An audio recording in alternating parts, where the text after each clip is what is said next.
I am Drew Lichtenberg. I'm artistic producer here at Shakespeare Theatre Company and proud to be doing the dramaturgy on this remarkable show, Kunene and the King. This has been a difficult time. January was like one of the longest months of my life for various reasons. And one of the sources of joy and inspiration for me has been coming to the office in the rehearsal room every day and being in the room with Dr. Kani, with Ruben, and just hearing stories, laughing, crying sometimes, and just being around this remarkable show. So it's my honor, really, to be able to share some of that with all of you. Sitting immediately to my left, Dr. John Kani, winner of an unprecedented Tony Award in 1975 with Winston and Tishona for Best Performance in The Island and Sizwe Bansi is Dead, which he also wrote with Winston and with Athol Fugard. A member of the Order of the Commander of the British Empire. Holder of many honorary doctorates, also other orders and knighthoods. Really a living legend. Somebody who has had an extraordinary life and career. Also recipient of a special Obie Award for contribution to theater. Member of the Royal Shakespeare Company, where this play premiered in 2019. And we have been trying to bring it to Washington ever since. You know, the pandemic got in the way. And what was the beginning of your involvement with theater? Well, okay. You do sing. I was born 81 years ago in New Brighton, which is a little township outside White Port Elizabeth. Therefore, when I stood in my father's house and looked across the street, there was a power station that supplied electricity on a 200-kilometer radius.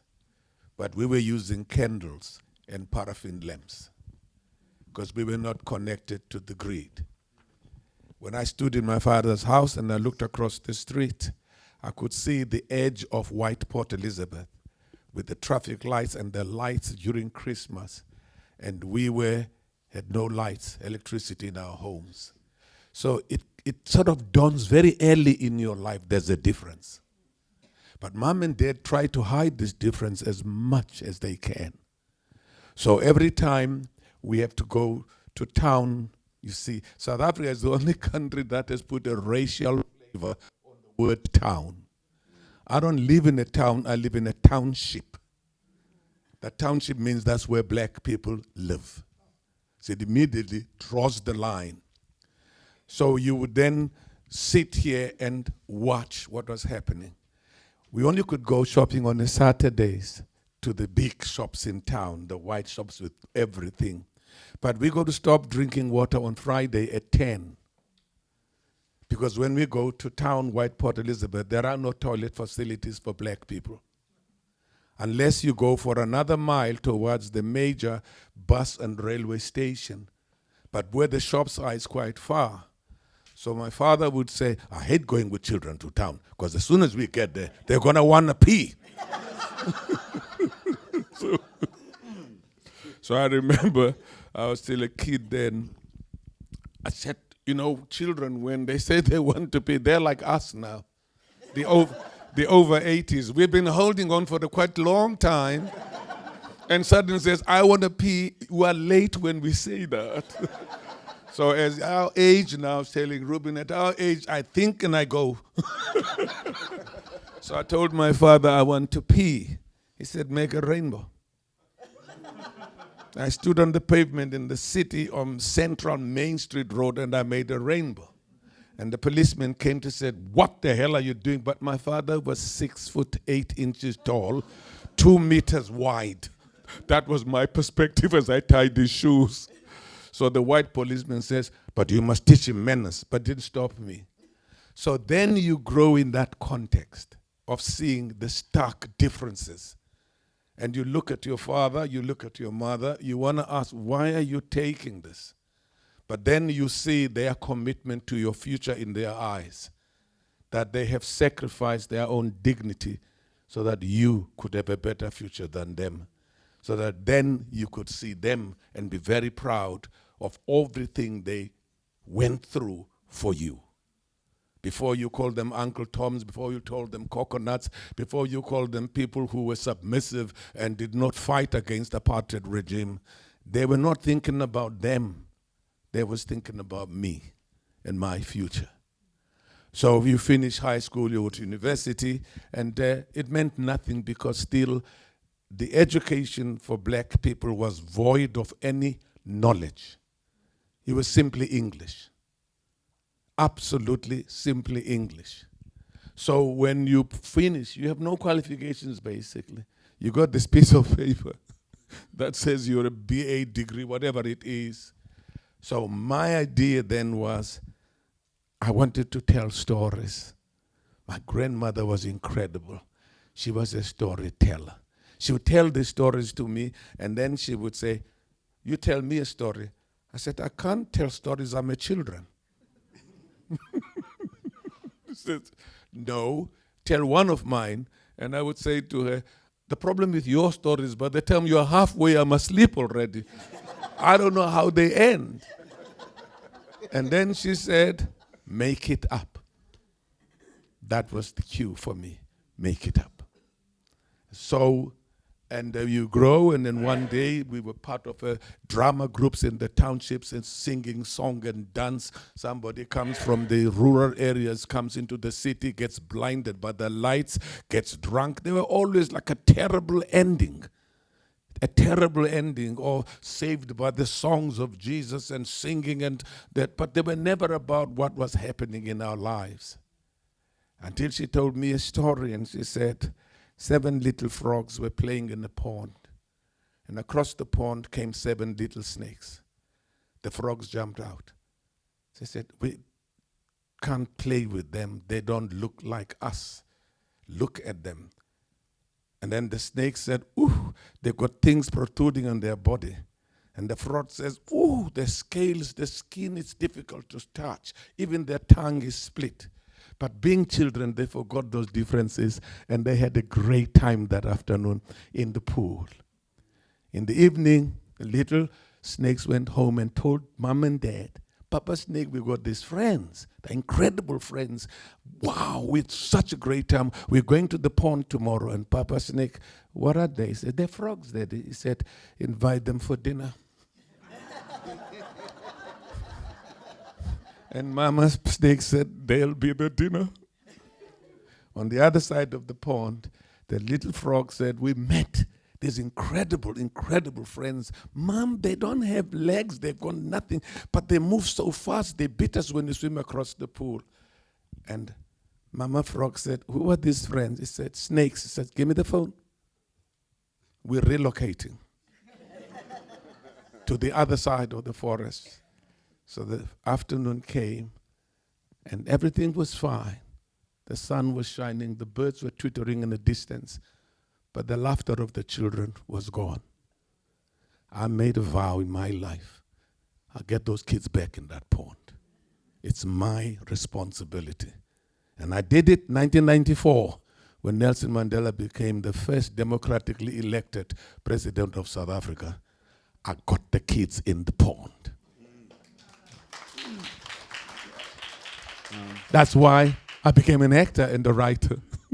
Yeah, I mean, theater, art in general is something that it's easy to make light of. It's easy to underestimate its power, but it does what we're doing here today. It brings people into the same room, right? Storytelling allows people to share something in common, which reminds me of the play that you wrote, Dr. Kani, Kunene and the King. I wonder if briefly you could tell us what the play's about and how to write it. What inspired you to write the play? South Africa has been a miracle country. Everything that has happened has been such a surprise to all of us every day.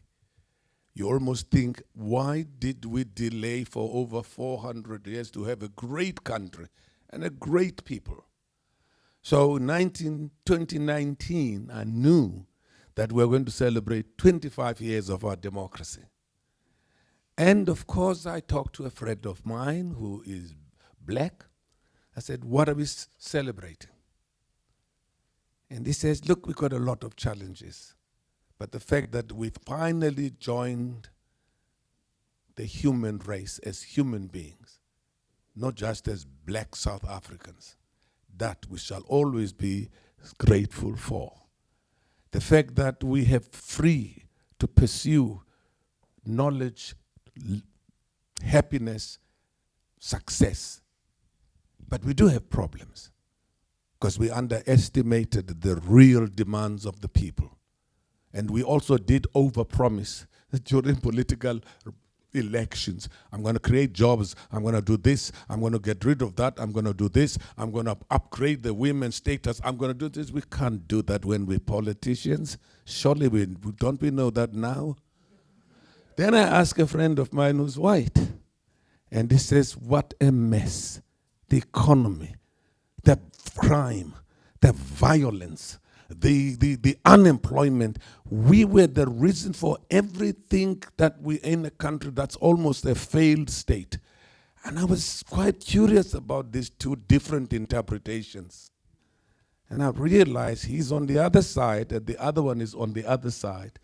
If I could find a way for both of them not knowing to bring them in one room so that they could be in the same space and just have a honest, open conversation, we may have a reflection, a true reflection of what South Africa and where we are as a people and as a country.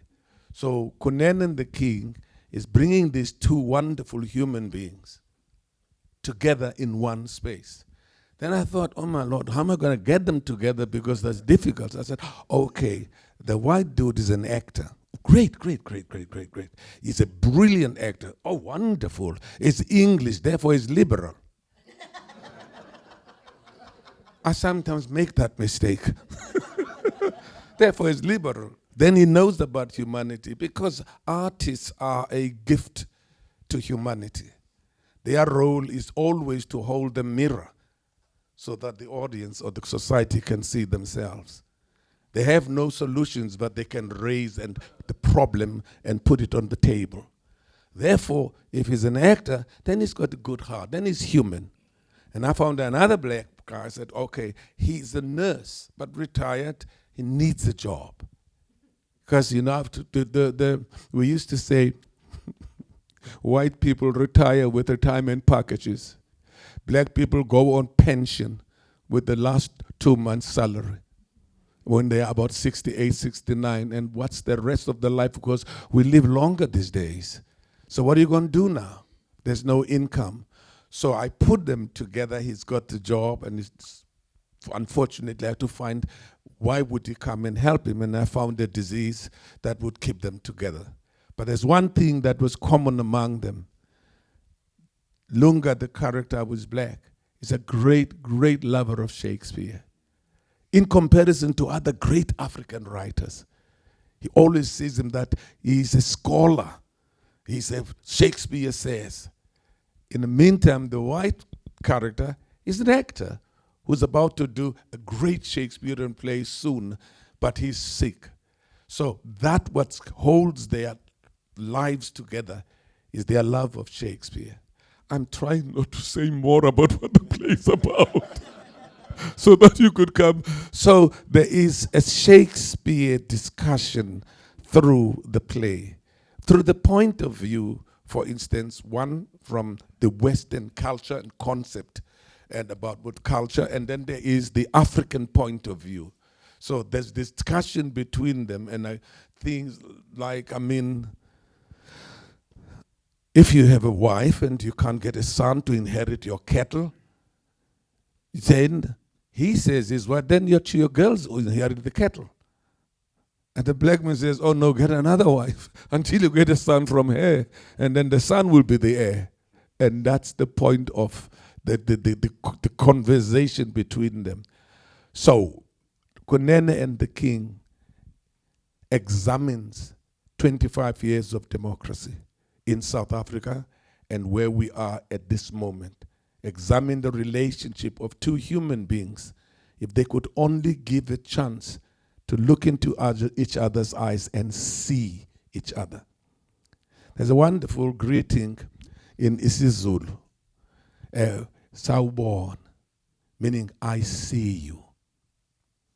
That's the greeting. You're saying hi, hi. You're saying good morning, good morning. We say sawubona. I admit that I see you. And you also then says, I see you too. So that seeing you, as my mama would say, we all created in the image of God. Therefore, when I see you, I see the Lord. And when you see me, you see the Lord. In whatever way of concept of what your God is. Because I got a string of ancestors always on the background trying to say, what about us? So this is what I'm so excited and honored to have come to the Shakespeare Theatre Company, because I opened in Stratford, in the home of Shakespeare. They even took me to his home, and we walked around, and I saw all the desks and everything. And then with the Shakespeare Company, they honored me with the Pregnell Shakespeare Birthday Award. The former recipients ahead of me was Lord so-and-so, Sir so-and-so, Dame so-and-so. And there at the bottom was Dr. John Kani in small little letters. I suppose then the Queen decided that he will upgrade my status. But before he gave me this OBE, she passed on, and then Charles was reminded that she will do the Mum's last list of honor. So I was in Mum's last list of honor, but done by King Charles. So that's the journey of the play. And what gives me the greatest honor part is to move from the Royal Shakespeare Theatre Company straight to the Shakespeare Theatre Company in Washington, D.C. It must have been planned by the ancestors, indeed.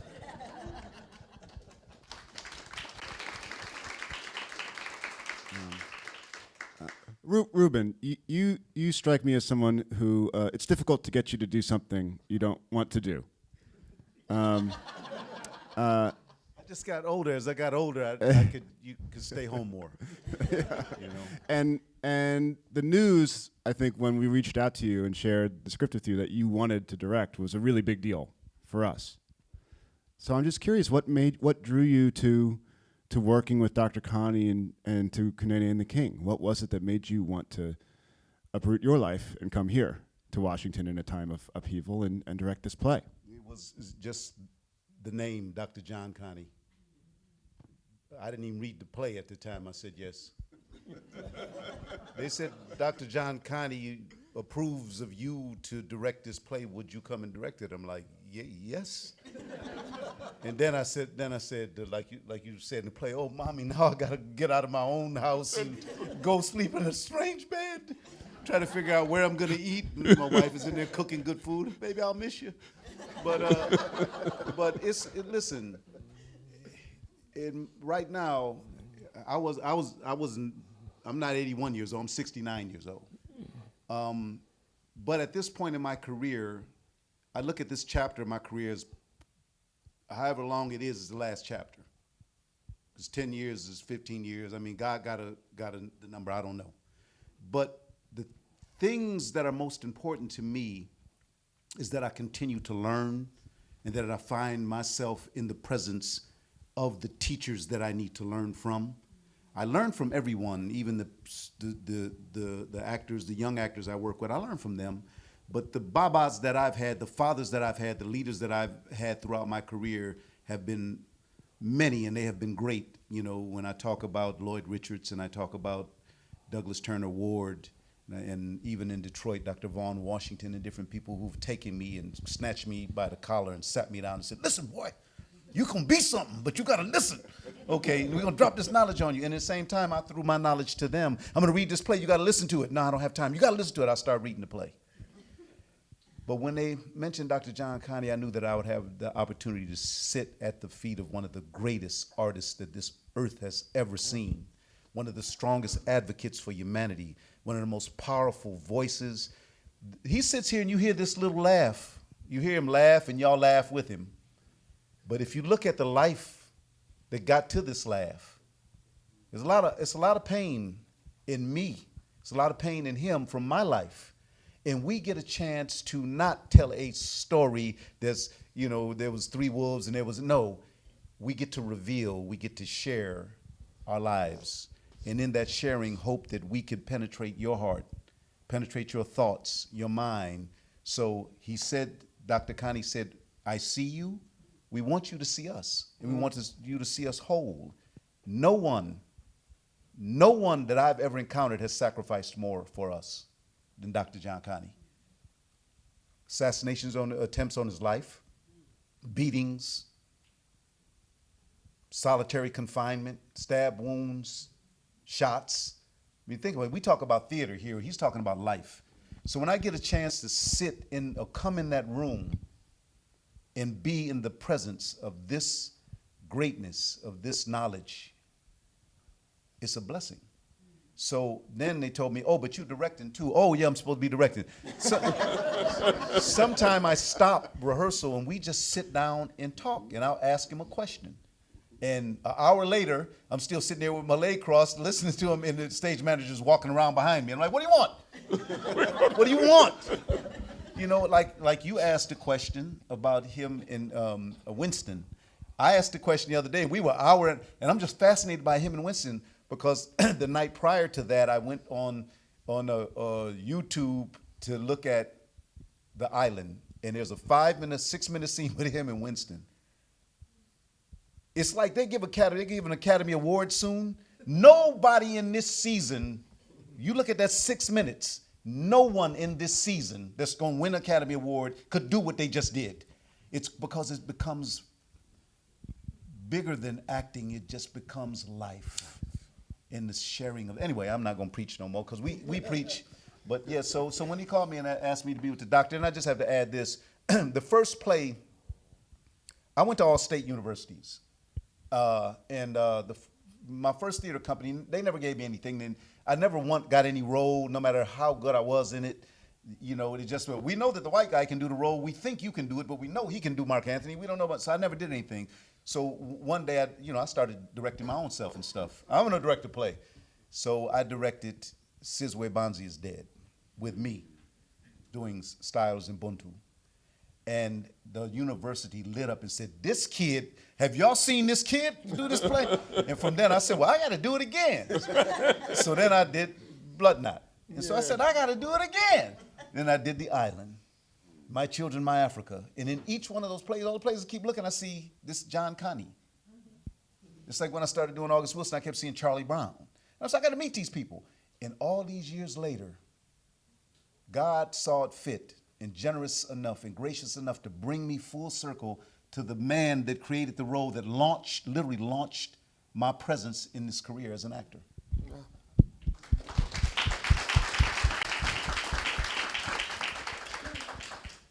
I don't know how to follow up that, but I want to bring Piwo into the conversation. It's so striking, Dr. Kani, to hear you talk about the two different perspectives on South Africa today, and it makes me think a lot of the two different perspectives on America today. How people who share the same country can be so far apart and see their country in such radically different ways. And one of the questions that I think this play raises for the audience that I'm really curious about is South Africa today, because you had this moment in 1994. Nelson Mandela was the first democratically elected president. And I think I don't want to speak for everybody in the room, but my memory of that time was, they did it. Yay, victory has been accomplished. Everything's going to be great now. Kind of like when Obama was elected president here. It's like, yes, we defeated racism. It's over. And here we are years later. So Piwo, what has been going on in South Africa in the now 30 years since, I don't know what you want to call it, the end of apartheid, unification, the beginning of democratic processes? What happened after Mandela was elected president and then didn't run again, after the Truth and Reconciliation Commission? Okay, this works. Okay, thank you. I want to do a bit of housekeeping because you promoted me. I'm grateful. It's quite aspirational. I'm the assistant director for the Center for African Studies at Howard. I do this because I teach Gen Zers, and they fact check you while you are teaching them. So by the end of the class, the dean wants to see you, okay? Because you are compromising academic integrity. So there you go. And I wanted to also thank someone, Leonette Noble. I got on the 1st of November, I got an email at 10:01, and I answered it in an hour, which is record time for me. Again, I'm not a surgeon. No one dies if I don't answer an email in 24 hours.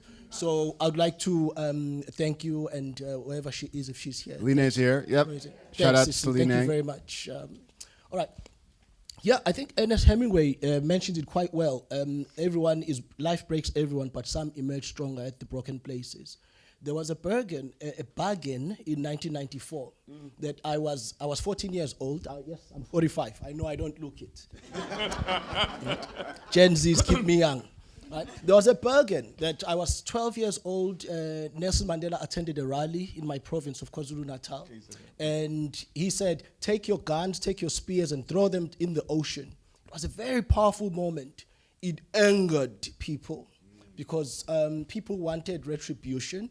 They wanted justice. In my neighborhood, I'd been exposed to violence already, and that violence, so things were quite binary.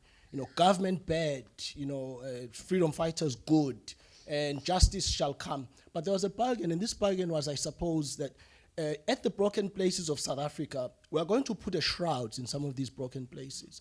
We're not going to allow them to hurt us.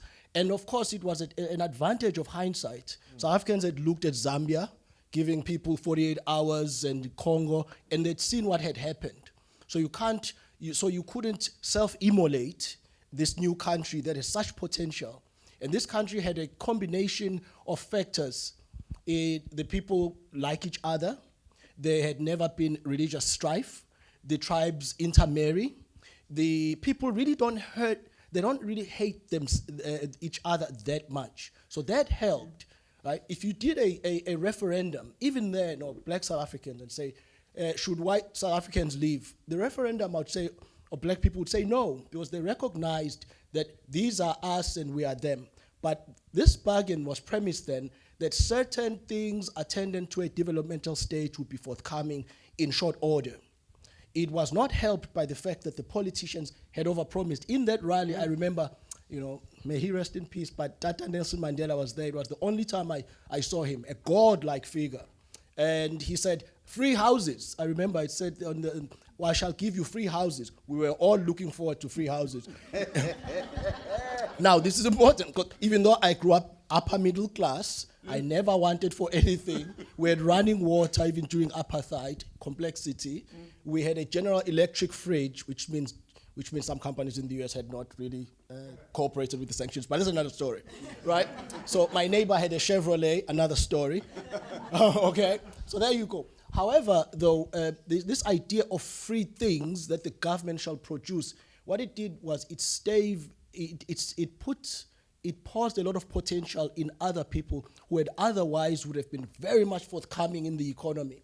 And there was also, secondly, in this idea that some people are going to be first. If there are benefits, it's going to be first.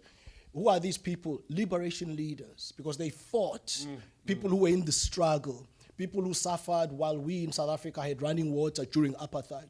So the rivers, had two sides. On the other side were the leaders, the black leaders, that are going to benefit. And so when they do get shares in big companies and their families start doing well, it wasn't out of the ordinary because they are leaders after all. Not a problem, except the free houses were not forthcoming. We're sitting at 60% youth unemployment. So if you are young in South Africa today, the best economy in Africa, you graduate from high school right into unemployment, right? The point there, now I'm answering the question directly. Between 94 and 2004, there was kind of a period where the South Africans understood that if things are not forthcoming quickly, the leaders are working on it. Nelson Mandela had not asked for justice, economic justice, because he wanted the country to do some hard work and make some good decisions in the world economy that takes a dim view of certain decisions, right? And then thereafter, though, the South Africans started becoming impatient. Oh, and before this, during 94 and 2004, if you were against the government in any way, You were white, you were reactionary, you were against black people being in charge, you were bad. If you were for the government, you were white, you were progressive, you were black, you knew the struggle, you were good. But 2004 to the present period, as the Boulevard of Broken Dreams became quite clear, so did then the black South Africans emerge, a class of black South Africans who said, well, this is also, we know better times during apartheid, right? The trash was taken on time in my neighborhood during apartheid, right? The fences were low, but now when I go back, they're electric fences. I married an American wife who hates the tall walls in South Africa, right? So when we go back, she doesn't like to say, she likes to say, why do you guys have tall walls? South Africa has 6,500 gated communities, right? Florida, I looked it up, the state with the largest number of gated communities, there are about 500. And if we say, my Gen Z students would quickly say, well, there are 20 million people in Florida, Dr. Myandu, so you can't compare with 66 million. So let's times it by 3, that's still 1,500 gated communities to South Africa's 6,500. Gini coefficient of 63. So that's not good. So that's what's happened in South Africa. The Boulevard of Broken Dreams, and this Boulevard of Broken Dreams can no longer have race as its contours. And I think then, Tata, as I call him, and he will explain why I call him Tata and not Doctor. That is why then such a play is not only relevant to us to study about South Africa, but to South Africans themselves to self-reflect. And well, thank you, Piwo. Fascinating. And actually, Dr. Kani, you were telling me and us in rehearsal that after the run in Stratford-upon-Avon, the South African government approached you about the play, about Kunene and the King, and sent it around the country. Yes, and they insisted that this play must be seen, not just in the city of Johannesburg, main theaters, it's got to go to the other semi-rural communities. And they said, oh, we'll pay for it. So I said to my guys, let's inflate the prices. They never fund the arts. Anything that rattles their consciences, which they know they're not doing right. Now, there's a new way of censorship. It's not saying the play is banned. A friend of mine said, in England, if we don't like your book, we just don't read it. But in South Africa, if you don't like your book, we lock you up and then we ban the book. See? So which is so beautiful about South Africa is that it is a kind of microcosm from the entire world where especially people of different culture, people of race, religion, can find a commonality amongst them. And even though the challenge of South Africa is segregation, in the fact that the residential areas were segregated. I was explaining that if I live in Soweto, when Jack comes to see me, it's got to be about 30 kilometers in a taxi to Soweto, and yet he works in the city. So that was pre-94. No government, I don't care whether the World Bank gave us the entire vault, we will never get rid of the segregation of group areas. So then there is the stark reality even today. My granddaughter, we're walking in the city and we see a wimpy burger thing. And I'm saying to her, do you know what? During apartheid, I said, in the long time ago, I was not allowed to come into this restaurant and eat. She looks at me and she says, why would you eat here? The food is bad.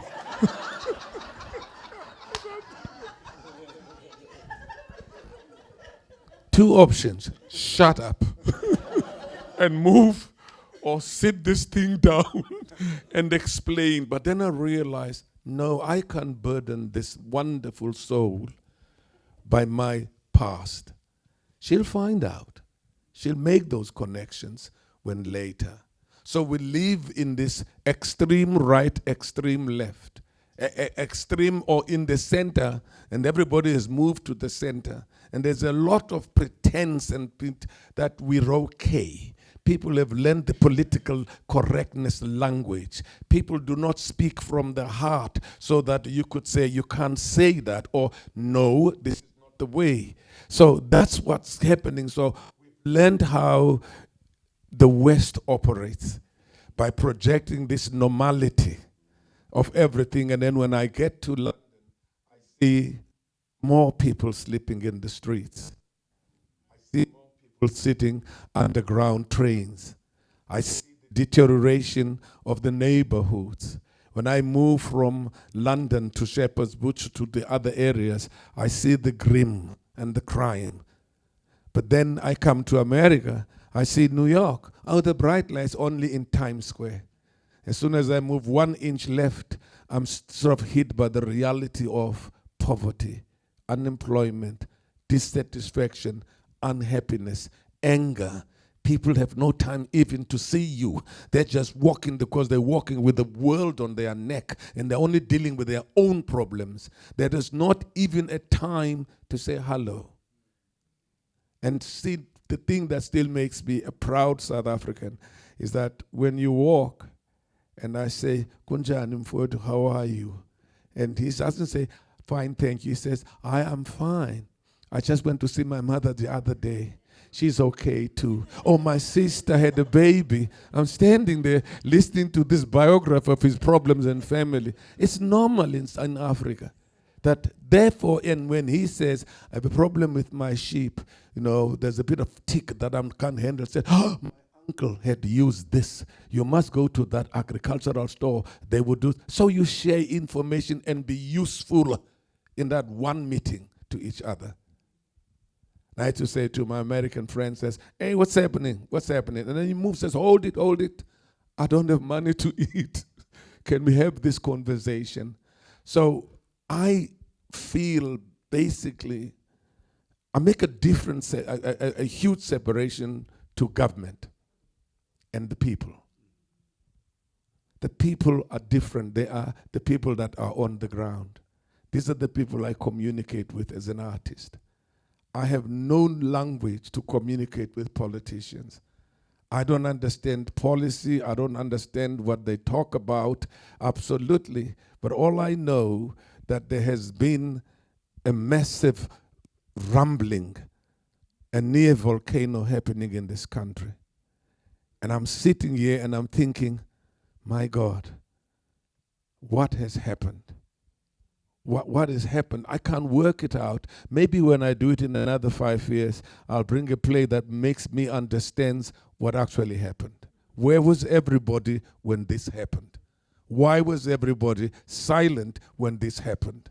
Why did no one stand up and say, you and I think the same, therefore we not against but concerned about what's happening? So that's why theater is very important. It's important because it brings this image of yourselves. So you could go home and examine and understand, am I playing that role just to be useful and understanding? So it's incredible to come back to this country. Now, I do fly across, you are the towns I see underneath when I'm going to Hollywood. We always fly at night, so I never see you guys. We go to Hollywood, and there's another culture there, and everything is fine there. Everything is wonderful. Everybody loves you. Everybody respects you, and then you back in the plane out, and life continues. And then I come again, so this time just being on the ground and meeting with people and seeing people and understanding what's going on. And it's almost was a time in South Africa, you said, I don't watch news. I get depressed because I take it as my responsibility of having done nothing. And one of the things, just to add, that I'm proud of South Africa, we're fighting gender-based violence, femicide. I know that there is a reporting that South Africa is the crime capital of the world, that South Africa is rape capital of the world. This is happening. I put these questions in my play, and it made some of my black audiences very angry.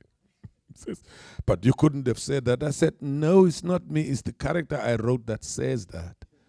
So you have to wait until I answer that character, then you get the complete picture of it. So that's the kind of challenges that everybody in the world have. But at least we acknowledge that there are challenges. At least we are conscious of the fact that there is something we can do.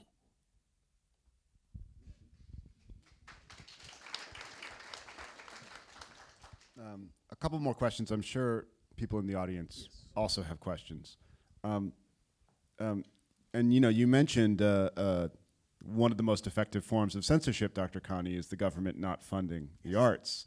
And I just want to be conscious of the fact that in the last 48 hours, we've had some interesting social media posts about the Kennedy Center and the NEA and what is happening to the government funding for the arts in this country.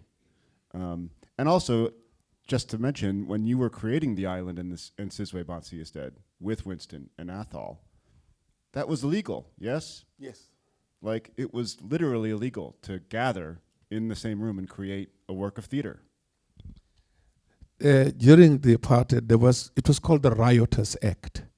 It forbids a meeting of more than two people in the same space discussing things they agree on.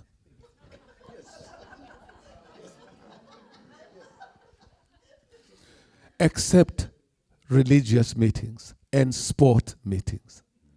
Oh, so wonderful. We have this political meeting underground, and there are little boys outside that are spies to see when the police come, because the police are stupid. They always dress in such a way that with gray shoes and gray pants, so you could see them coming from a mile, and then there would be a whistle, and then the meeting will be changed into a religious meeting, and people sing hymns. And somebody would say it, and Jesus said that the cops will come and say, no, the natives are busy praying, and then they would go. When I won the Tony Award, we got back to South Africa, and immediately we got detained by the police.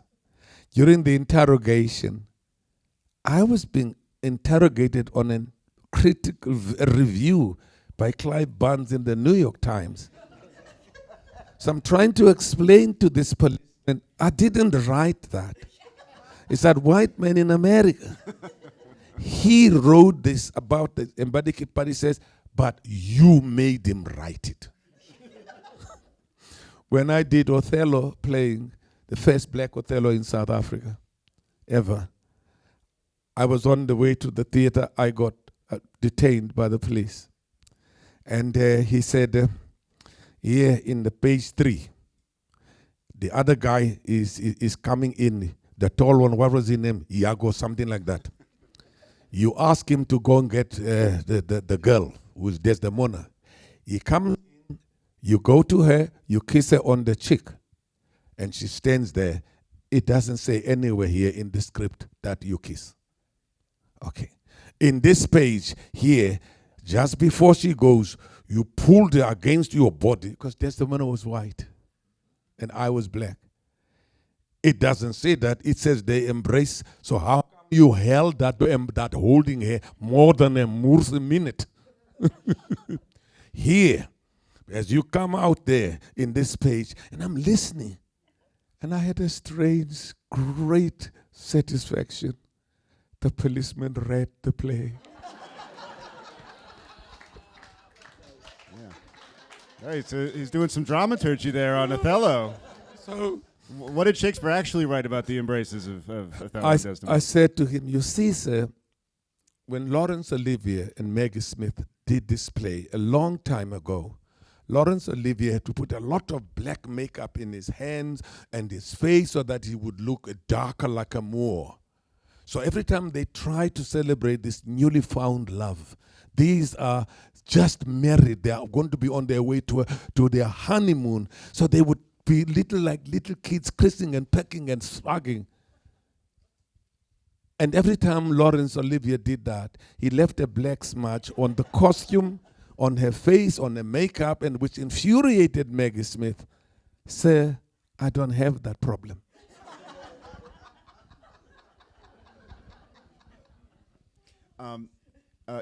Two more things. One, you mentioned Shakespeare. And this is one of the fascinating things in the play that I learned from reading the play, is that during apartheid, Shakespeare, except for one play, was banned by the government in schools. Not actually banned, but not encouraged. That why would natives want to learn about Shakespeare? What use will it be under apartheid? It's a waste of time. So, but there was Julius Caesar, which was translated into my indigenous language, isiXhosa. And the teacher told us that the reason that the Department of Bantu Education, me, had agreed that this play be studied in schools is because the conspirators, Brutus, Cassius, and all of them, were terrorists trying to overthrow the state. And they got exactly what they deserved. But then the teacher says, but let me teach you now the truth about Shakespeare and tell us the ambition, conspiracy, betrayal. He says, but that's not what you write in the exam. Write what is demanded by the syllabus. So that's why then we were told that we were the conspirators. And if it doesn't matter how hard or many we are, we will always fall like Brutus, like Cassius, like all the conspirators. And Mark Antony and Octavius were like Afrikaner freedom fighters to establish order. So that was the challenge, right? And apart from the fact that, of course, it's very expensive to do Shakespeare. I mean, unless, of course, you do a version that is relevant. with a concept, because now people, because of that, are unable to do this incredible work. You know, it's such a wonderful, but it's not like Wole Soyinka, Zakesum Da, Chinua Achebe. These are the great writers, or Zakesum Da, Athol Fugard, and all of us. But he's part of that genre that gives us who we are as beings. But Shakespeare is very smart. He creates a perfect situation and then messes it up, you know. And then you need to solve it during the process of the story itself as it evolves. So there was that time that even our government decided that we will drop Shakespeare and maybe teach other African languages. And as I say, and some politicians even suggested that we should study Mandarin for the Chinese. Of course, that was, academics were very angry about this, and the government had to drop that suggestion. So Shakespeare is still taught in schools. Do we have questions for Ruben, Piwo, Doc? Yes. Yeah, the New York Times this morning had an article saying that President Trump has halted all aid to South Africa because of discrimination against Afrikaners. So the question is about Trump's recent announcements that he's halting all international aid to South Africa and also wants Afrikaner resettlement to happen in South Africa, which is true. It's true. Both of those things are true. I'm quite very impressed by your new president. We knew this was coming when we decided to be pro-Palestine. We knew this was coming when we decided to take the Israeli, please, it's not Jews, it's Israeli government, straight to the International Court of Justice for Genocide. We knew this was coming. It was debated heavily within our structures whether this was not reckless. What would it cost us if we annoy the allies, especially the best ally of Israel, which is America? And we stood on the side of a message left by Nelson Mandela. Said if there is on this earth anyone in jail or in prison or silenced because of their political beliefs, that struggle is ours. Our struggle became a great success because of the support we received from all over the world. Without that support, we wouldn't have made it. And so Mandela said the struggle of the people of Palestine cannot be separated to the struggle of freedom on the face of the earth. So we knew it was coming. So with Elon Musk, who grew up in Pretoria, which is almost like a KKK capital, that town is still an incredibly ultra-white. What they've done now, they're using the Ratepayers Association. They're using all sorts of excuses, even to people like us who could buy the house and even buy the state agent itself. But so Elon Musk come from there.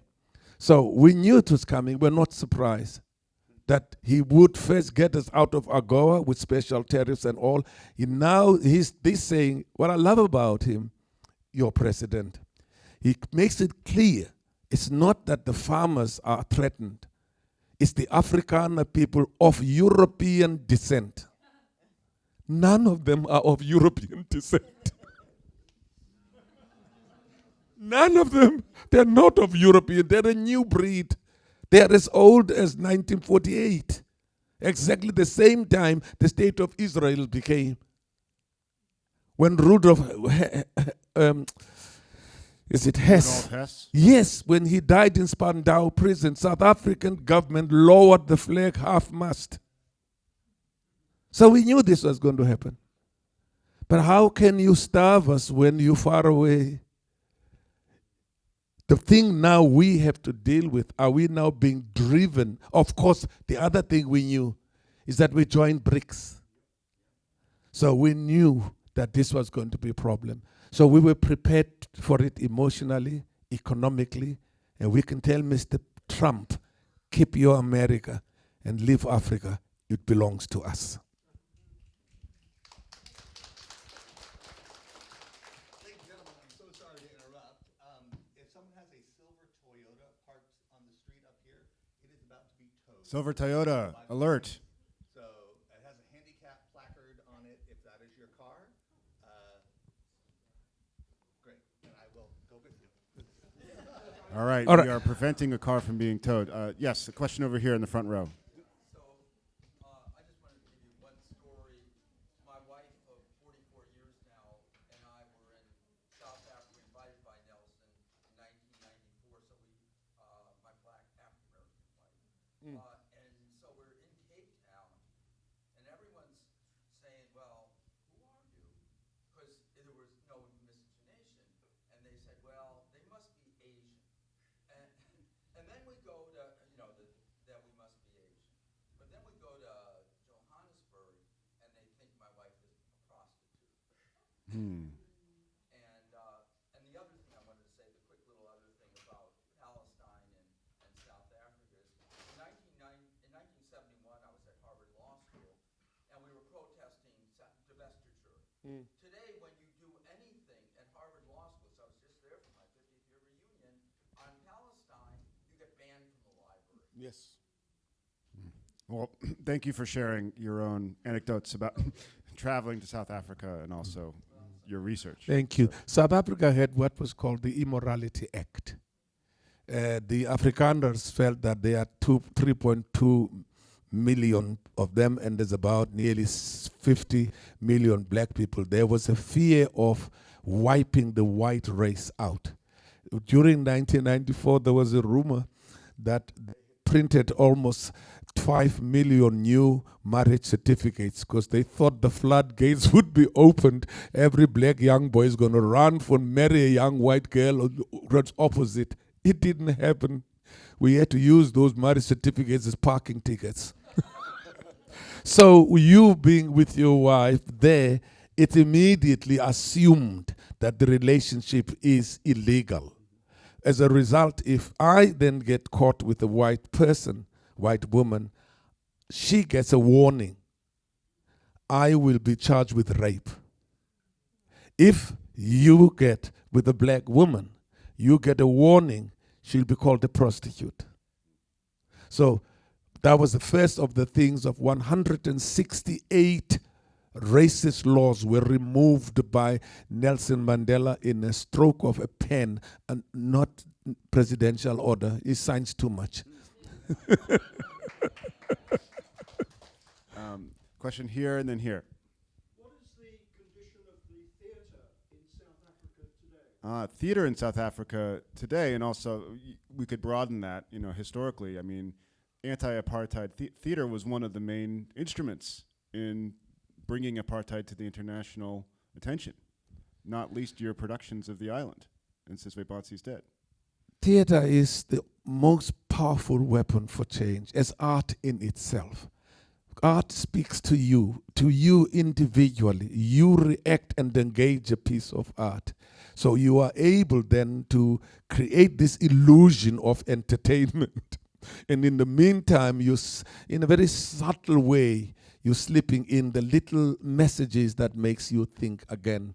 Theater, I used to say that in 1994, we had a spin as writers. We're so used to writing protests. We're so used to saying, these are the problem, they are the enemy.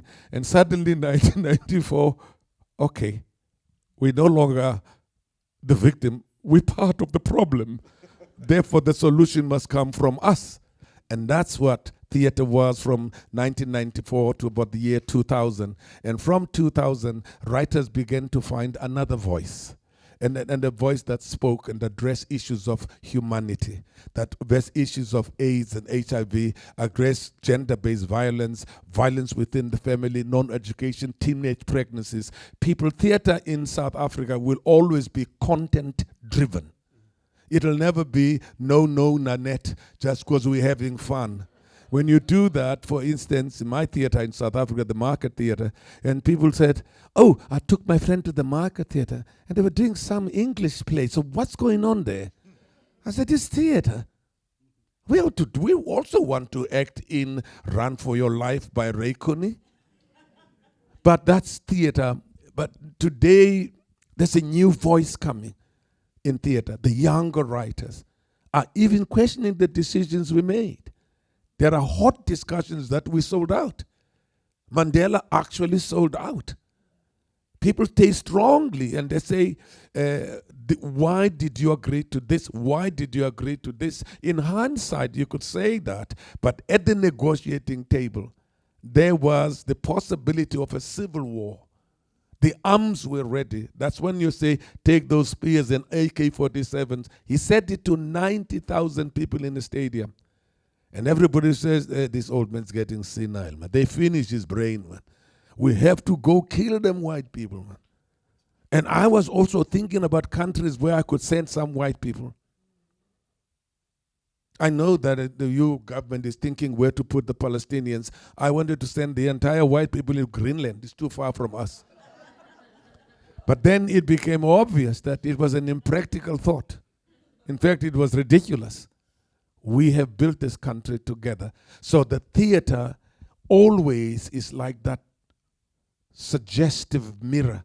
This is where we could go. This is where we could do this. But the young writers are asking difficult questions. I once asked Nelson Mandela, because I was his program director for all the great events. I said, Dada, what do you call it? Can't call him with his name. By his name, I'm going to put Dada, which is daddy or father or elder. Can you give me that document you signed that forced de Klerk, the white government, to agree for the handover? What did you promise them? Because we could not understand how it was so easily. Of course, it was stage managed by the G7. We were told that loans will be called upon if we don't do it now. We called that America will disinvest immediately if we put those whites on trial. And we were told that Margaret Thatcher would do this. So we had to come up with a solution which was an extreme compromise on our side. Extreme compromise. So I'm asking Mandela, do you have that piece of paper? He said, you, John, what do you want to do? Is to make a play about it. This is serious stuff, John. You can't play with it. Drew, with all due respect, Dr. Kani, I worked this man 6 days this week, and I need a performance out of him this afternoon. So we should let him If you go. keep asking questions, he's gonna keep telling us, I need you in this verse. Okay. All right, we need to let Dr. Kani. Can we do a speed round? Maybe 1, 2?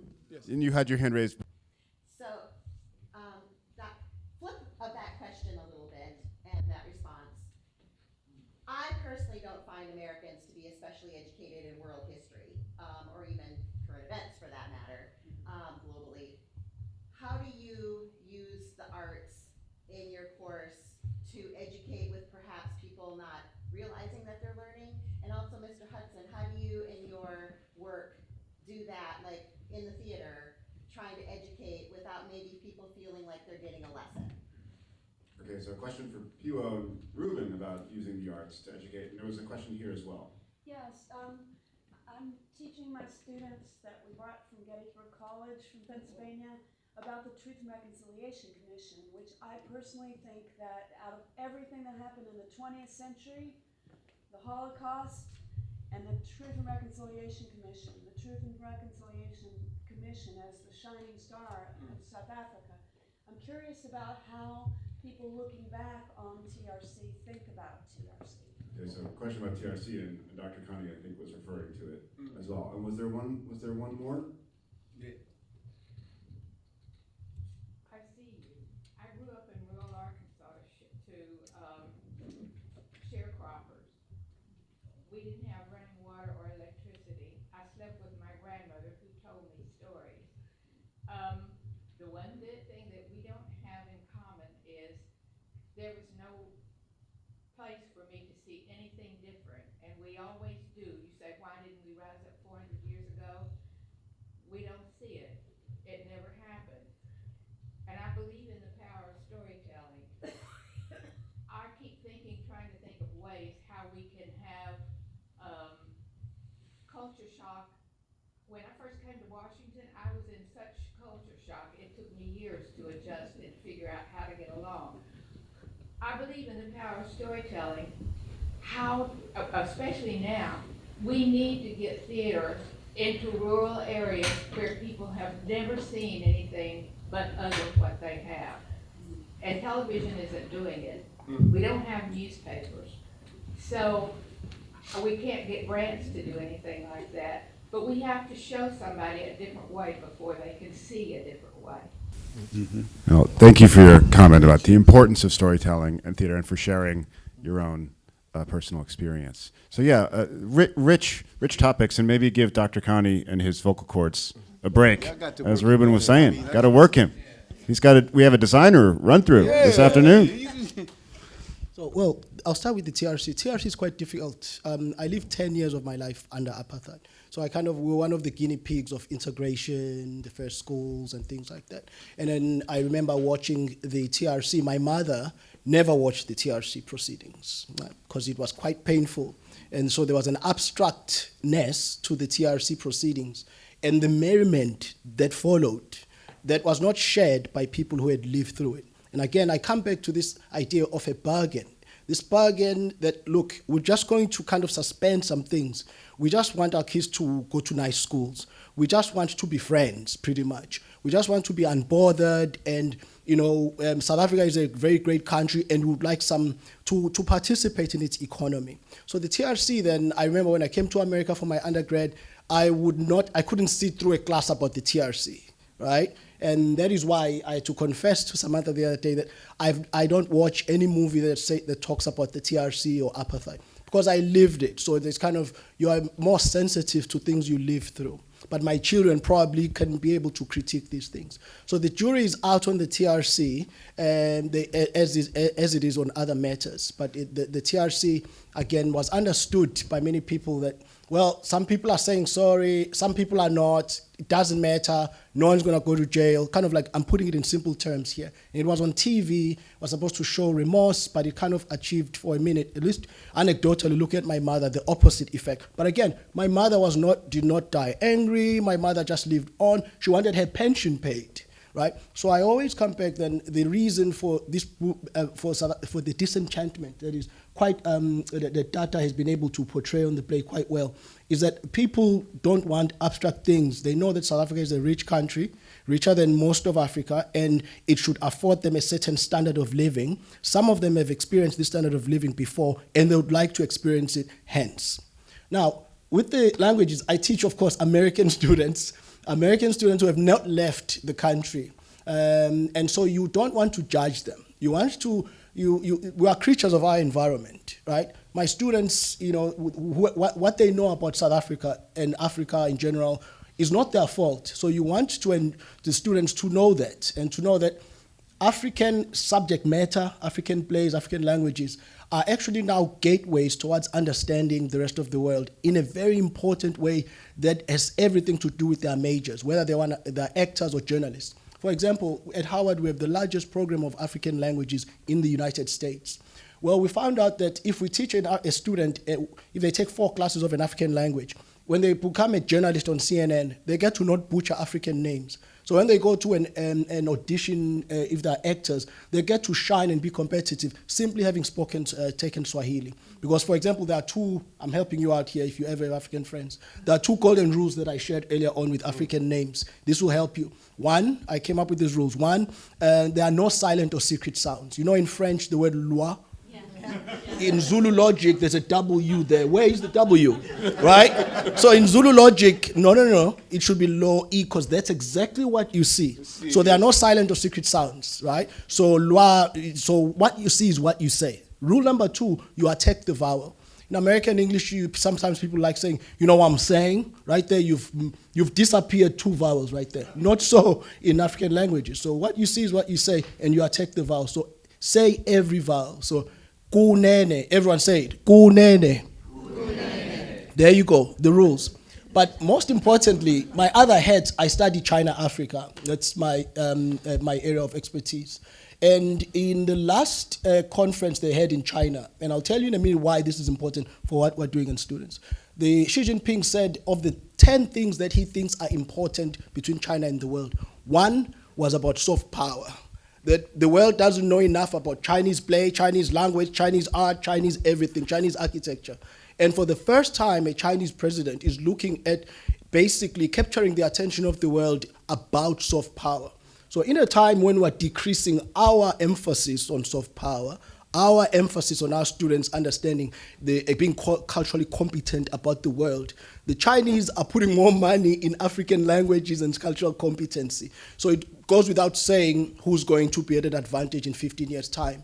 So the idea then for the students is to show them that you may be going to pre-med, but when you go in Africa, you'll be able to say your African, attending physician's name, wherever or your collaborator, because you took an African language. And it's okay that you're American and you don't know, you're not ignorant. You're a creature of your environment. That's it.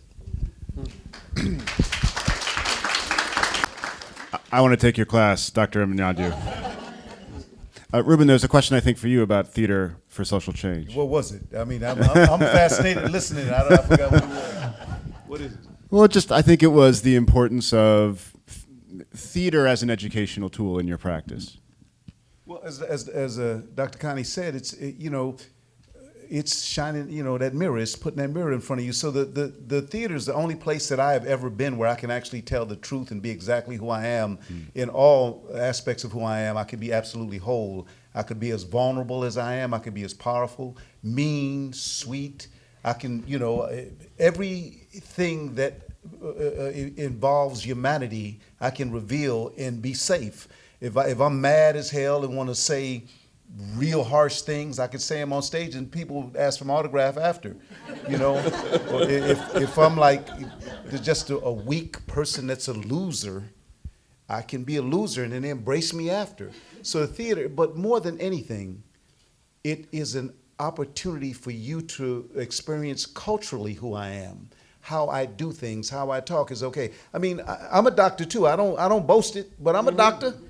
Dr. Ruben Santiago-Hudson, but I'm from Lackawanna, New York. Yeah, I'm from a rooming house.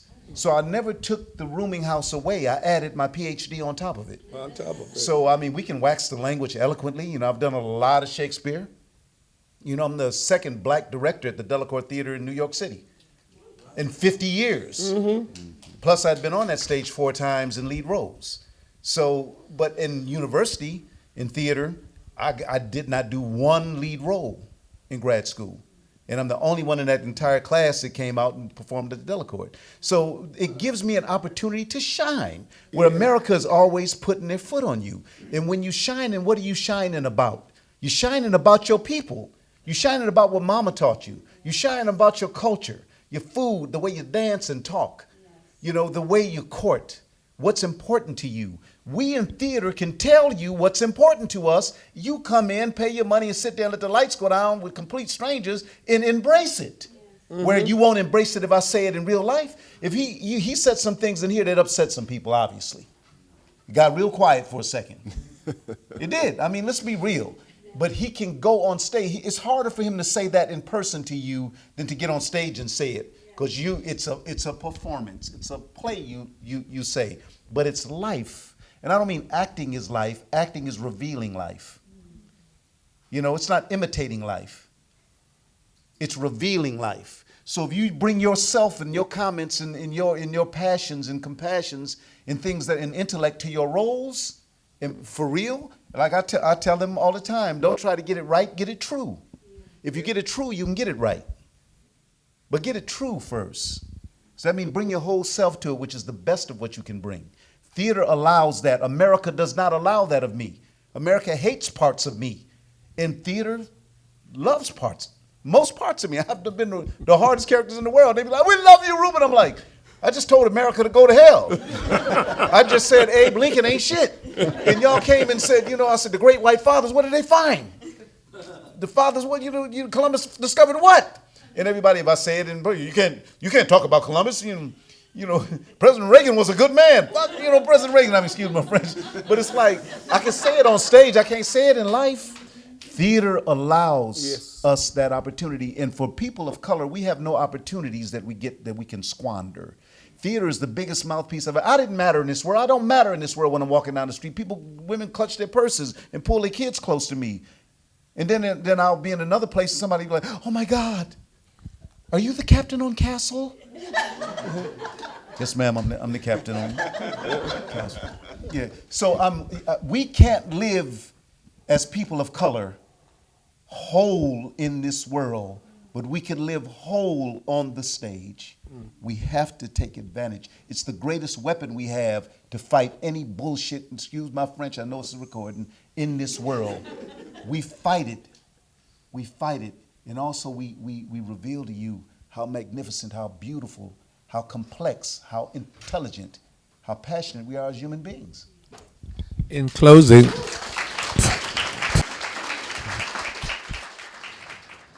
the greatest teachers in life is us. But we never do.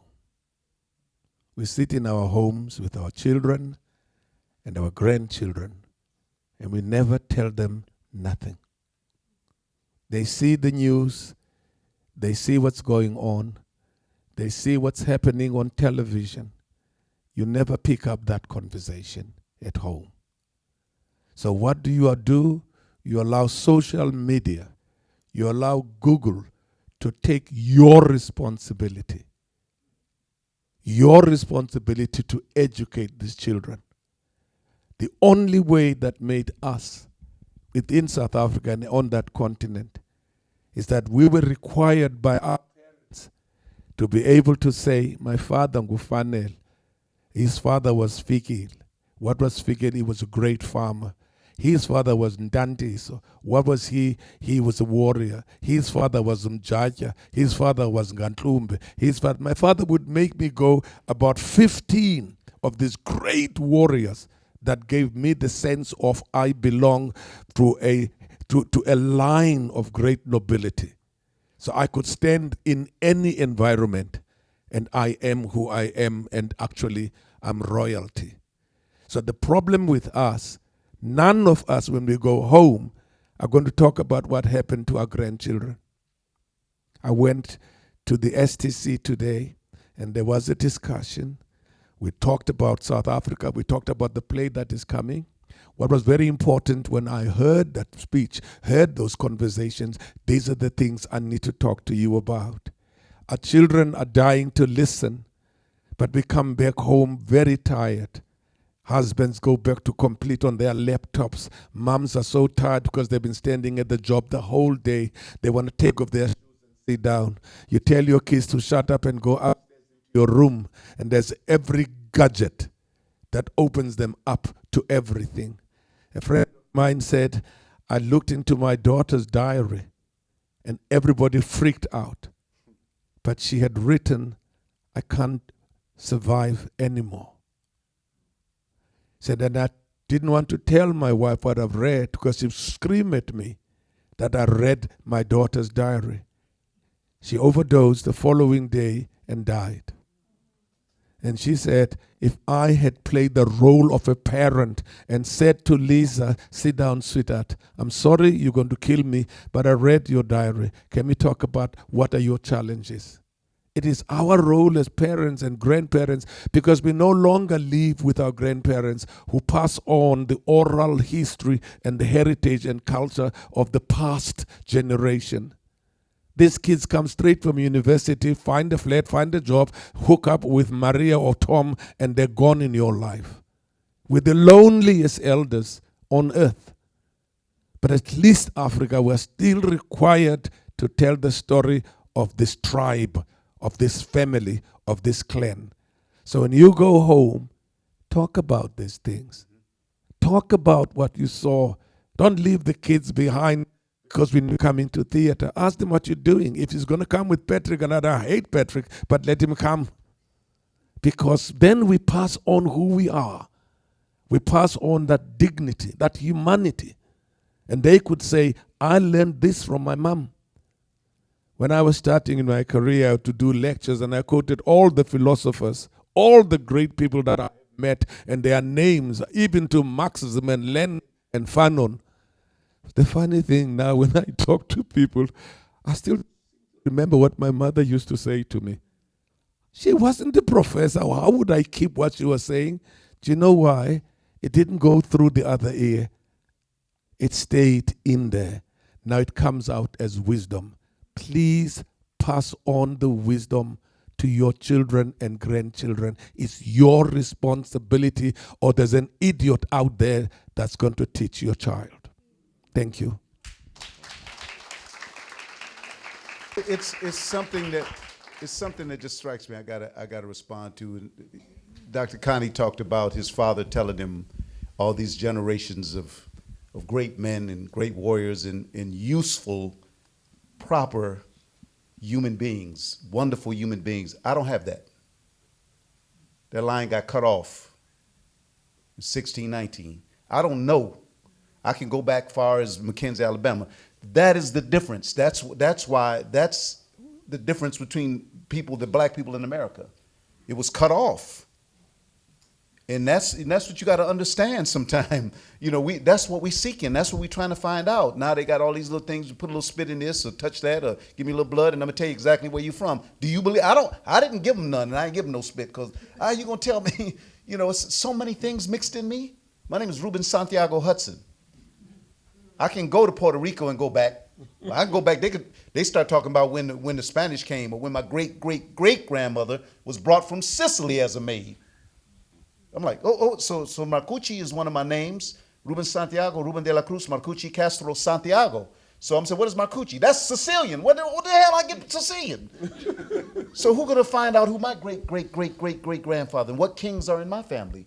So I get to sit with Dr. Kani and embrace and usurp those kings from him and make them my kings. That's why I answered the call and got on that damn Amtrak and came up here. I need them kings. Well, all I can say is thank you for your time and your wisdom, Dr. Kani, Dr. Santiago-Hudson, Dr. Mnyandu. We're going to take a brief pause for 5 or 10 minutes. And then Leonie is going to come up and join us. So thank you, Dr. Kani, for your time. Thank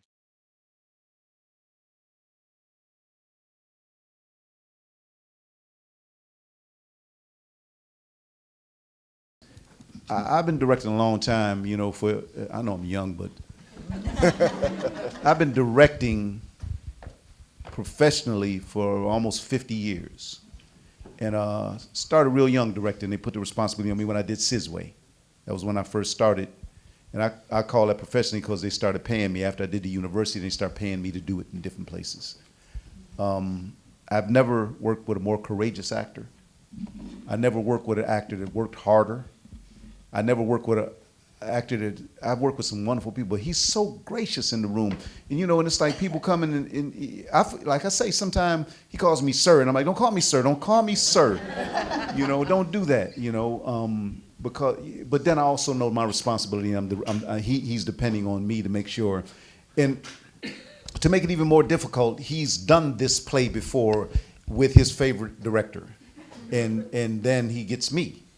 So, and I don't know the last time he did it in his favorite director and what she thought and what she did.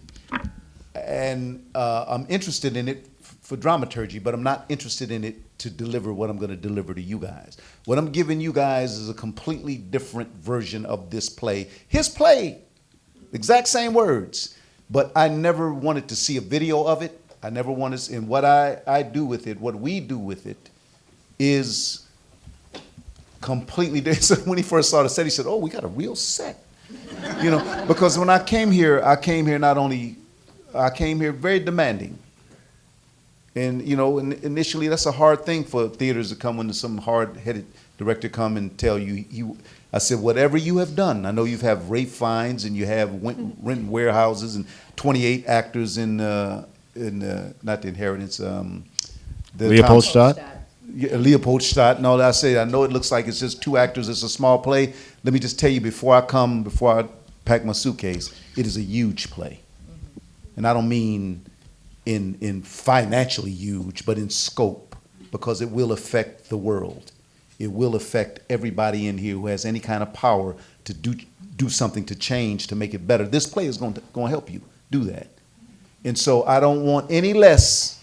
You know, Mom always said, don't take the crumbs. You know, if they cutting the pie, get you a slice. You know, and she always said, don't half step. My mom was very country, from Farmville, Virginia. She said, don't half step.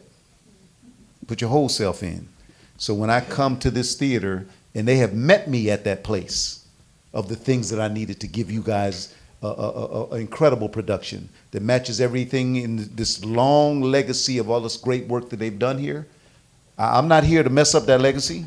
I'm here to add on to that legacy. And they have met me in my demands, which really aren't demands because they want the play I want to give them. It's really just letting, I always have to, I'm black and I'm Puerto Rican, and usually people don't give you the fair slice of the pie. He could take less. But it gets to a point in my career, all of a sudden they start giving me Tonys and Obies and Emmys. Then I start saying, no. You want me to come? And then I took inventory and saw what I had saved, and I saw that the house was paid and the kids was out of college. Then I said, I ain't got to go nowhere. I ain't got to go nowhere. So if you want me to come and I want to be there, I want the fatted calf. I want the best you got, because I'm going to give you the best of me. And it's hard, you know, it's hard sometimes, you know, and because it ain't always that way, you know, but they have met me, and I'm grateful. Well, we are grateful. Yes. We're also grateful to be joined by my dear colleague, longtime colleague, Leonie Noble, our director of belonging here at STC. And, you know, one of the reasons why I wanted you to stick around, Ruben, and I wanted Leonie to join us, is to kind of connect the dots a little bit.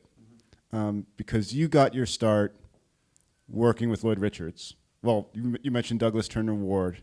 You mentioned other people. I started way before that, but that's when you go to royalty. Right. When you're not just dealing with Ruben Santiago-Hudson's directing and we're going to get in a van and we're going to go to so-and-so in Illinois. No, you sitting with royalty now.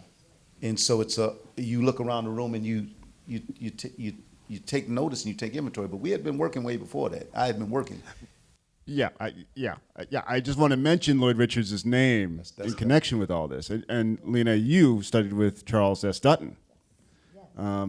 So Lloyd is a transformative figure in the history of American theater. You know, brief sketch for those who are unfamiliar. He directed the world premiere of A Raisin in the Sun by Lorraine Hansberry. First black drama on Broadway. On Broadway. By a black man. In 1956, 9. Yeah. And then he became the artistic director of Yale Repertory Theater, where he discovered Hold on, August Drew. Wilson. Hold on, Drew. Way before that, he ran the acting department at NYU. Black man. Then he went to Hunter College and taught film and stage. Then he went, you know, to Yale and other things. But people don't know that. O'Neill ran the O'Neill Center for playwriting for many, many years. Even after he was at Yale, he was still at the O'Neill. Another little thing, he taught acting at the Negro Ensemble Company.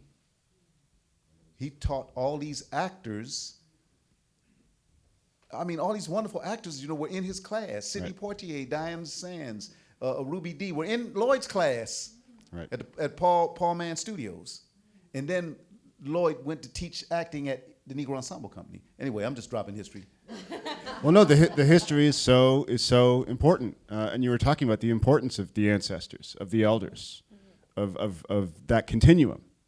And one of the other things that Lloyd did in the 1980s at Yale was to bring Athol Fugard's work to New Haven and then to Broadway.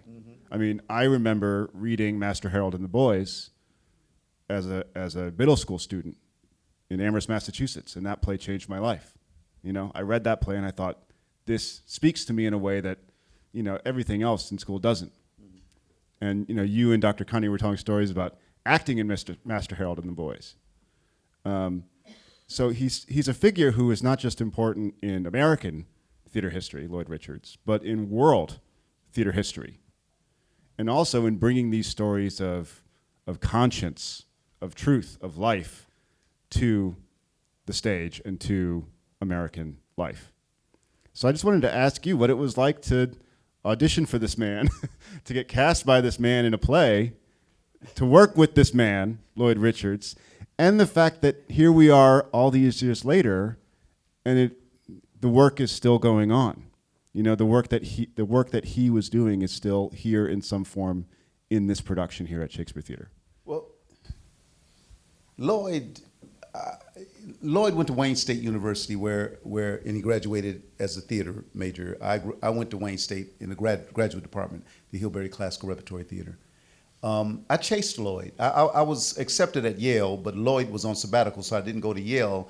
And one of my teachers said, you know, you think you're a big shot, you're doing these African plays and you're doing all this stuff, and you know, you don't do Shakespeare though.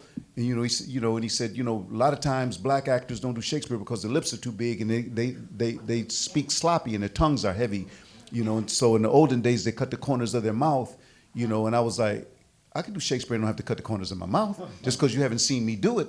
So I ended up going when he was on sabbatical. I went to the Hilberry Classical Repertory Theater, which was the premier classical theater graduate department in the nation. So I went there on full scholarship. But that same teacher that told me about the cutting the corners, he said, you need to go down. I was in Binghamton University. You need to go downtown. There's a play called Member of the Wedding, and there's a man in there, named Mubarak Mahmoud, and he's cut the corners of his mouth. Go visit him. I tell you, you think I'm lying? And I go and I visit him, and I give a little note, I'm coming. And go and I get in the dressing room and I'm looking at him like this. And you could see where the sutures were. And I said, I'm going to do Shakespeare and not cut the corners of my mouth. So that's why I went to the Hilberry, where Lloyd went to Wayne. So I chased Lloyd. I wrote him letters. I came to New York. I was on the road. It was 1984. I was on the road with the Negro Ensemble Company. I was doing a soldier's play with Adolph Caesar, Charlie Brown, and Larry Riley. And we came home for a couple weeks and everybody was talking about this play called Ma Rainey's Black Bottom. I said, I got to go see it. But I didn't want to spend my whole money to go see it, so I only got in intermission. Somebody put the program on the garbage can. I grabbed and walked in with the crowd. Walked all the way up to the top. I said, I don't know what seat to get, so let me go as high as I can go and sit down. I didn't sit in the seat. I sat on the floor because somebody might come ask me to move from the seat. No ushers up there. Ushers don't go up in the heaven up there. So I'm sitting up there watching, and all of a sudden, these actors started talking. And I was like, I know them. These are the people that was in Nanny's rooming house that I grew up with that told me I was going to be something, told me I had good meat on my head. I could be a doctor. I'm smart. They meant you had brains. And I'm watching. And then I got an itch on my face. I thought a fly landed, and it was tears. I was crying because I never knew. I'm watching August Wilson. Who is this August Wilson guy? But I know I'm still chasing Lloyd, so I left him a note. And every time I saw one of them plays, I left him and August a note. And I never got a response. So I just kept writing them, and I kept climbing as an actor. And at one point, I mattered. And they said, we want to see this guy. I was in Los Angeles shooting a TV pilot, and I was on my way to Thailand to shoot a movie with Sybil Shepherd. And my agent calls and say, hey man, you've been chasing this August Wilson, Lloyd Richards. You know, they want to see you for this play called Two Trains Running. I said, when? They said, tomorrow. I said, well, I go now. Where they at? He said, they over at this church on Franklin in Highland. And I was passing it. And I said, they in there today? Now I don't even got the lines. That's how bold I felt. I was chasing these people. I want to get. They said, no, tomorrow. So I went in, and Lloyd and August were there, and it was a young man as the reader. His name was Wendell Pierce. He was the reader, because he had went to, anyway. So I come in, and I read the role, and I start doing the role, and August is in the back just rocking like this. He didn't even open his eyes and look at me. I said, he ain't gonna even look at me? And then Lloyd is looking at my resume, and he's not looking at me. And he's a very small man, but a huge man to be a small, the biggest man in the room, but he's only like 5'4" or something, 3 or whatever it is. So he's barely looking over the desk, but he won't look at me. So I squatted down below the desk, and I looked at window and said, say black is beautiful. And I see him, Lloyd, he come over, I said, I got him. I got him. So I walk out, and he lets Wendell go out, and Wendell's like, man, what's your name? I said, Ruben. At that time, nobody would give me a role for black plays because of Santiago, so I was only using Ruben S. Hudson. And then once I made my mark, I dropped Santiago and tried to eliminate Hudson. But everybody kept saying, no, we want to see the Hudson. And my agent would send me, no, Hudson. So keep both names. Anyway, Wendell said, man, you tore that up. You going to get this role. I said, yeah, I felt good about it. I found out they cast a guy named Larry Fishburne. I said, okay. Then I look on TV and Larry Fishburne wins a Tony. And I'm out in the world making money, trying to make a life. And I get another call. It's Lloyd and August again for 7 guitars. So I said, you know what? Fishburne, look out. Because I'm going for this. So I went in and I did my best. And then Lloyd said, do you play harmonica? And I said, yes, sir, I play harmonica. I'm like, yes, sir. Well, would you come back tomorrow and play just a blues lick? I said, yes, sir. So I run out, I go to the used CD store, and I get all the used CDs, all the blues, Big Walter, Little Walter, Carrie Bell, everybody, Junior Wells. I get all the bad dudes and listen to all this stuff, and I got my little harmonica. I can't play nothing that I'm hearing, but I got to go in tomorrow and play. Then all of a sudden I heard this howling wolf lick, doo-doo, doo-doo-doo-doo-doo. I'm practicing. I said, I could do that doo-doo with the harmonica. I said, all right. So I bought another harmonica. I had 2. I walked in. I was dressed in my 40s vintage suit, and he says, I did my audition, but this time he had me read Floyd. Then I got scared because I knew Rock was going to do Floyd. I'd heard Rock was going to do Floyd, so Canewell was open. So he said, would you read Floyd today? I was like, oh, man. Yes, sir. So I read Floyd and Canewell. Then he said, did you bring your harmonica? Yes, sir, I got my harmonica. I pulled 2 out. I put them on the table. I said, which one would you prefer, sir? He says, well, just whichever you're comfortable with. So I picked up the C because I knew I couldn't do nothing with that A. So I hit that doo-doo, doo-doo-doo-doo-doo-doo. Felt so good, I hit it twice. Doo-doo, doo-doo-doo-doo. And he said, very good. But can you play a blues lick? I said, yes, sir. I said, I'll practice it, and I'm gonna practice it. I said, sir, I want to be so good that the people say, where'd you get that harmonica player that could act like that? That's how hard I'm gonna work, sir. And he says, okay. He cast me, and that's when my journey started with Lloyd. And when Lloyd takes you in, you can't get out. He embraces you, and the thing, like with August was going to be talented no matter where he was. He was going to be, whether it was St. Paul or Pittsburgh, August was going to be talented. But no one would ever give him the opportunity to incubate his work, to examine and re-examine that work with the best actors in the country for that work, in the best theaters in the country for that work, for an extended amount of time to get it ready. The plays got incubated. They got written and rewritten, and Lloyd provided that safe space for August. He interrogated him about the work. I sat there at the table one day when Lloyd said to August, there's one scene too many. And August said, which one? He says, you know. And next day, 40 pages were gone. He never said which scene. He interrogated him. You know, and he allowed that man's brilliance. Brilliance is not born. That's just my opinion. Talent is born. Brilliance is incubated. Brilliance is evolved. It's deep. It's deep. It's a deep commitment to get to the diamond. And Lloyd provided that for not only August, so many writers, man. And so, I'm blessed to be a witness, you know, to be a witness of it. And I know what I know about it. And shit I don't know, I ain't gonna tell you. I'm telling you what I know, you know.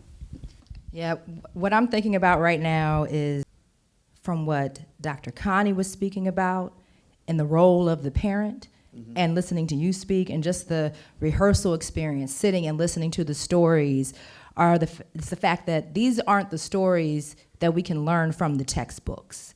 These aren't the stories that we see when we go to class or that we hear when we go to class often. This is part of griot culture. This is rooted in the African culture and sharing stories and knowing that when someone was selected to be a griot, when that was the role that they were put in, when it was their ancestral lineage, that you knew you could go to them to learn about what's happening in the community, about your stories, about your history.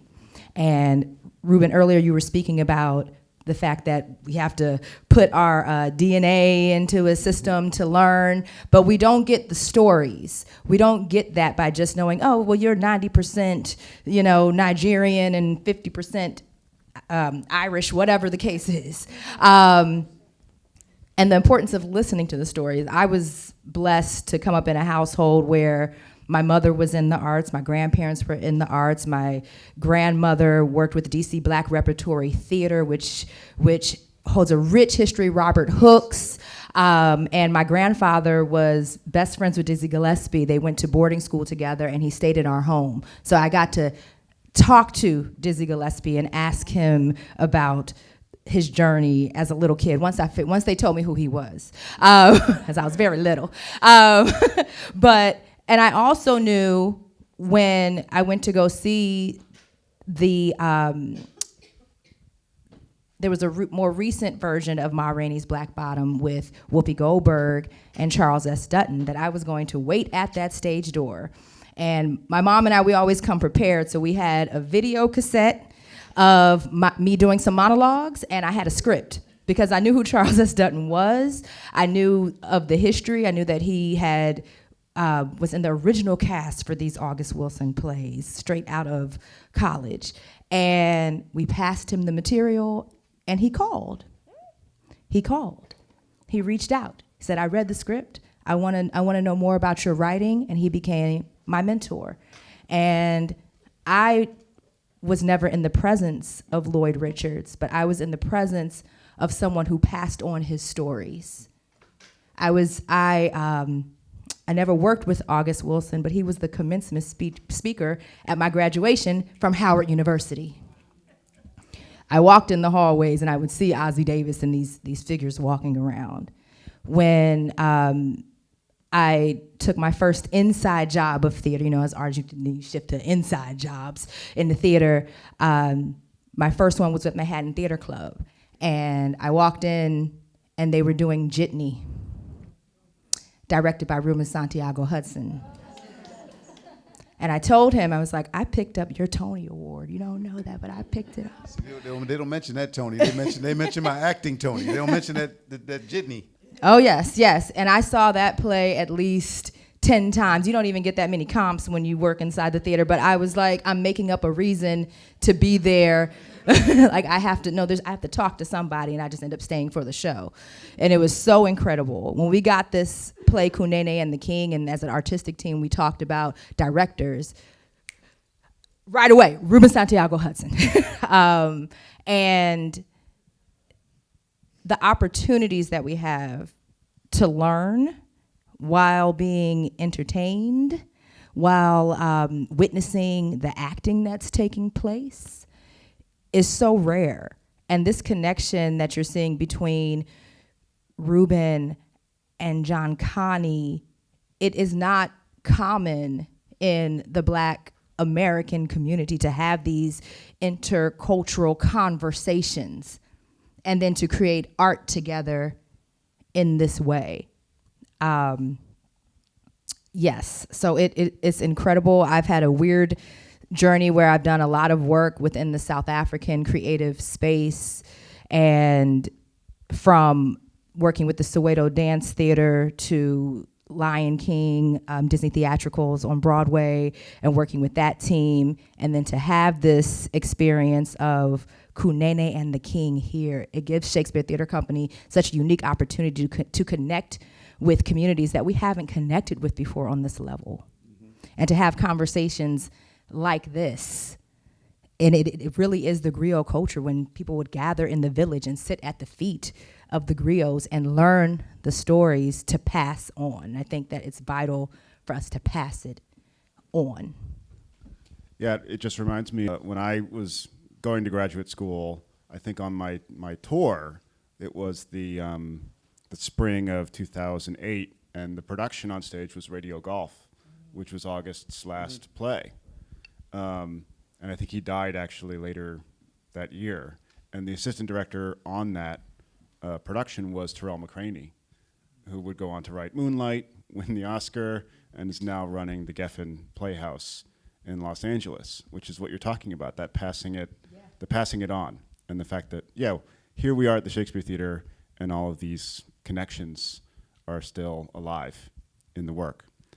Do we have any questions for Ruben or Leonie? Yes. I just want to comment that I feel very blessed and honored to be here, have spent this morning with all of you.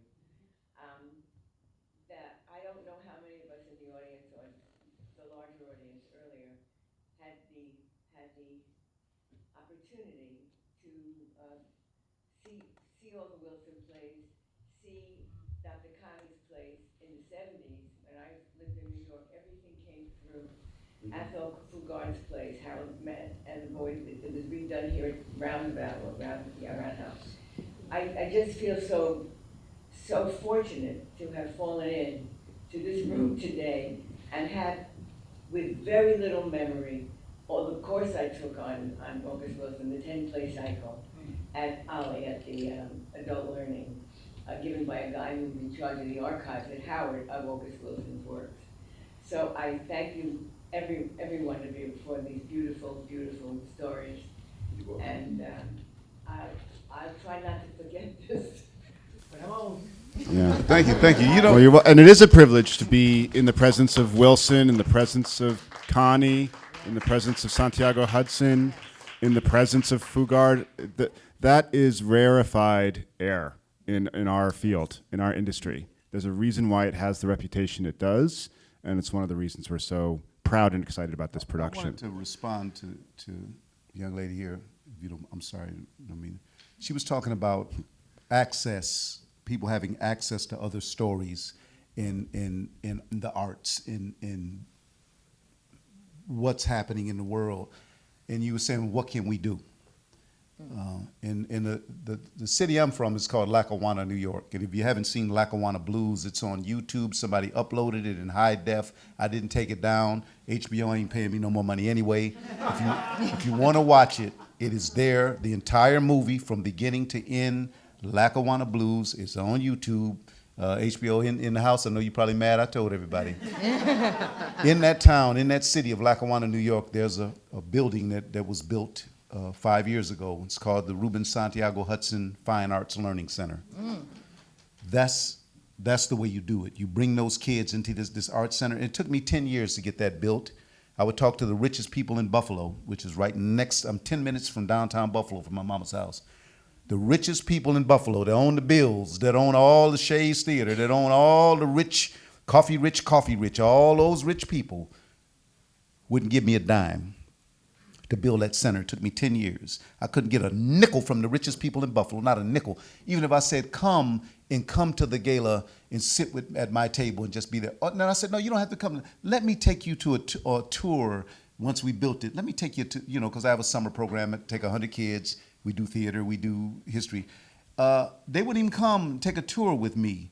And a woman from D.C. was a Buffalo native, her husband and she were natives of Buffalo, but our contributors to this theater were contributors to the Folger, the Woolly Mammoth, whatever theater you have in D.C., Kennedy Center, they put money into them. They came to my aid. A couple named Joan and Peter Andrews. I don't know if anybody in here know them. Well, they put money in every arts that was, you know them? Well, Ed Giroux was talking about this with you in rehearsal. Listen. Ed was like, "Yeah, I know Joan and Peter," and it was this one of those moments. Yeah, I was supposed to be at the arena, a little piece of history. That ain't even history. What they call it? Biography? No, what they call this stuff that's just a little information that you get. Trivia? Trivia. I was supposed to be at the arena with Lackawanna Blues, and I was doing my one-man show. Touring it all over the country. For 2 years, me and Bill Sims Jr. sweep the country. So I was going to the arena. Then all of a sudden, 2 weeks before rehearsal, I couldn't get a phone call back. And I got very mad about that. I was mad about this, So I tell you what, I'm going to find another theater in D.C. and I'm going to do it there. I don't care if it's 50 seats, I'm doing it. I'm going to show them that, I'm going to make sure they can't get a ticket too. So I called Surge. Somebody told me call Surge over at Studio Surge Theater. At the which? Studio. Under 200 seats. I said, listen, I got Lackawanna Blues and I got a little gap here. He said, when? Yes. I said, it might cost you a little bit, but I'm going to give you a deal. Because I want to do it in D.C. to spite people. I'm mean like that. So they said, all right, I'm really a softie, but anyway, I got to get that front. So we went to he said he can give us 3 weeks. He said, I can't afford it beyond that. I said, well, once we give you 3 weeks, you're going to be able to afford it. I think 8 weeks. I don't know if anybody saw it here. Me and Bill was up in there for 8 weeks up in there. And we was, and the people from the arena called me and said, we've been trying to get in. I said, the tickets are sold out. But I'm gonna get you a couple tickets. So we did come here with it, and we were touring. We were doing 1,000-seat houses, ACT, McCarter Theater, Intamin. We went all over the country with it.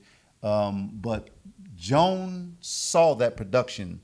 And as I'm doing Nanny, I'm rocking with him, playing my harmonica, I'm rocking, and all of a sudden I hear somebody, yeah, that's it, that's right. I said, they didn't let the black church ladies out today. I said, I'm rocking, and I'm looking, and I see all this gray hair, and it's a white woman. I'm like, it's a white woman doing all that testifying and hollering, So I said, okay.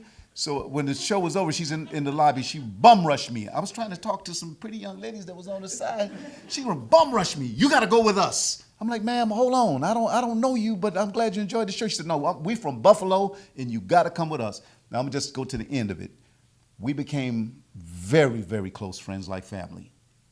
Like family. I wrote most of my work in their house, their country house in Canada. They had a little house in the back. They had a big house, and then they had a little guest house, and that's where I would seclude myself and write. And that's where I wrote three movies I wrote there. Anyway, but they embraced me and supported me, gave me not only the love, but also they gave me their attention. And that's what artists want. When you do things, it's interesting. It's not ego attention. It's like, I have something, you're a complete stranger, but I don't know what you're doing tonight at 8 o'clock, but I got something to say to you, and it's the most important thing you will hear today. Meet me at the Shakespeare Theater. That's what an artist is. An artist is somebody who can tap a complete stranger on the shoulder and say, I got something to say to you tonight, and it's the most important thing you're going to hear today. That's who we are. And Lloyd taught that to us, too. He would say the same thing. He would say at the end of rehearsal, when we had to go to the theater, he knew we had a show later at night, he would look at us and say, I'm going to the theater tonight. The biggest compliment Lloyd ever gave me, and everybody wants Lloyd's attention. Me, Keith, David, Viola, all of us wanted Lloyd's attention. I was going into the theater. We were at the Taper, L.A., and I'm going into the theater, and Lloyd's standing outside smoking a cigarette. And I said, Doctor, I didn't know you smoked. He said, every now and then. He says, I went to the theater last night, and I stopped. and I saw an actor.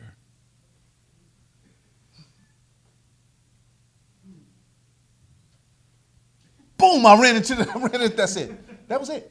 And I saw an actor, and I waited, and then he just did like this. And I burst through the door, I ran up the stairs, and Keith David had his dressing room right next to me, and I ran, and I said, Keith, guess what Lloyd said to me? He said, what, he said something to you? He gave you a compliment? I said, yeah. He said, what'd he say? He said, Keith said he said that to you? I said, yeah, he said he didn't say that to me. I said, well, he might say it to you, man. Just wait, he might say it to you. That was Lloyd. That's power. And that's being seen. And that's back to Sawubona. Sawubona. Yes. Well, we are at time. We could obviously, Ruben, listen to you talk for hours, but you have to get back to the Hill to rehearsal. Oh, they're mad now by the time I get to Yeah. All right. Well, and thank you all for coming. Thank you, Ruben. Thank you, Leonie.